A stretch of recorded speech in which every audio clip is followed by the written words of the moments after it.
While watching EVO Japan's top 8, I noticed TY was able to effectively use Giovanna's amazing neutral to get pressure started, but was unable to get many meaningful openings through that pressure. This allowed the opponent more opportunities to escape and come back in the game, which cost him greatly. The way TY structures his pressure is by minimizing the amount of absolute RPS points. Typically, Giovanna uses her 214K as an unpunishable unblock ender and force an RPS.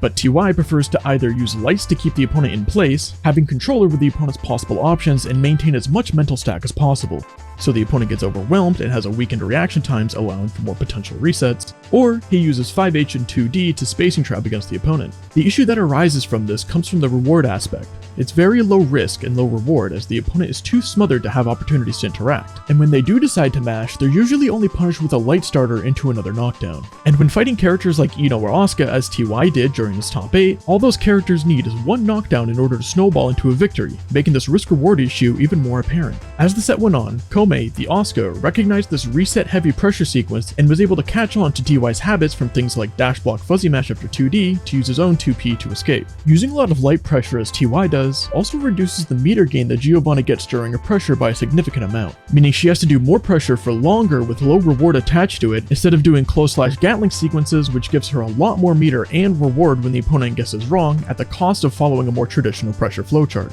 Against Daru's Ino on loser side, TY seemed very uncomfortable against Ino, as he tried to cover one option at a time as a hard call out, as opposed to playing more around Ino's limited movement options and let Daru get away with certain reaction checks such as H-dive at neutral and MLA during pressure.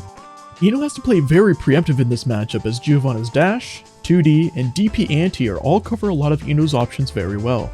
So she has to commit with things like stroke to incentivize the Giovanna to use 2D, and then either dash or dive over Giovanna's 2D to score a knockdown. The problem from this comes from the risk reward on the Ino side. If she guesses right, she gets a knockdown. If Giovanna guesses right, then she gets a wall break and is able to build a ton of meter from nearly anywhere on stage.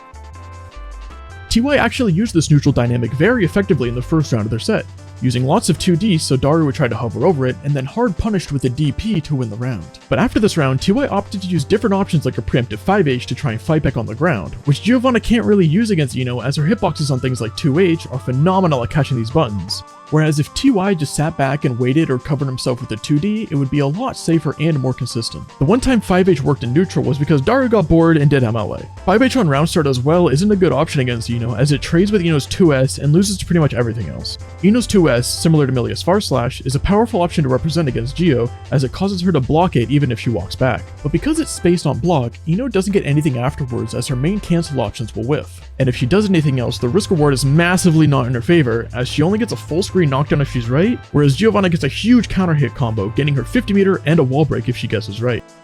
TY also bursts a lot against Ino. I understand not wanting to eat a combo and not wanting to deal with Ino's pressure, but taking the knockdown and using deflect shield on the mix-up instead of burst forces the Ino to think more about their pressure. Because if they are buffering the wrong options, such as a 6H, then that's a free whiff punish for Giovanna, and usually forces the Ino to use her resources to keep herself safe. Compare this to bursting out of Ino's combos and pressure, which resets to neutral and opens up an opportunity for the Ino to set up note and gain her footing again basically for free.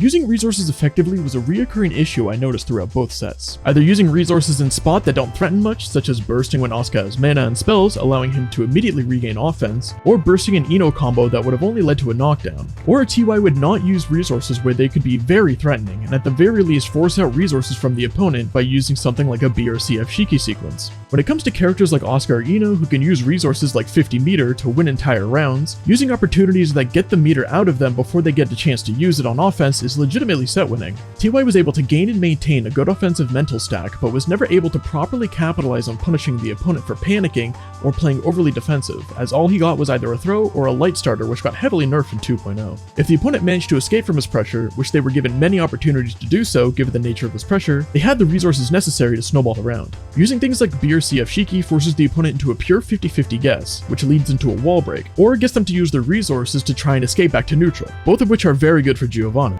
I actually really like the idea of not using Giovanna's 214K on block, and instead using spacing pressure with 2D or 5H and utilizing dash block fuzzy matches on your own pressure to effectively defend against the opponent's matches while keeping the offense if they respect you. In neutral, TY was using Giovanna's dash extremely effectively, opening up many opportunities to get his pressure started simply by dashing up and doing a quick option. Pairing this with how he structures his offense around the mental stack off of these quick options, it's a very dangerous combination that cannot be easily countered as opposed to using things like far slash and 5H to try and get more reward. reward. If he were to properly implement 2D as a way to establish his threat range as it's safe and nets great reward, then his strategy of dashing up into lights is even more threatening. Imagine if instead of using 2D and 5H against Daru Zeno, he used 2D to prevent the usage of Ino's stroke and then dash up 5k or 5p. The only option Ino has here is to be very preemptive with a lot riskier options such as hover that results in less reward for Ino. Basically only a knockdown. Whereas Giovanna is a much bigger threat by basically doing nothing.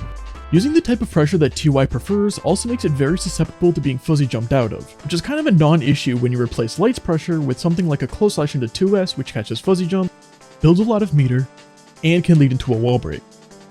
If the opponent does manage to fuzzy jump out of Giovanna's pressure, she has very effective tools to keep the opponent locked down, most notably her DP, which is massive and very plus on air block.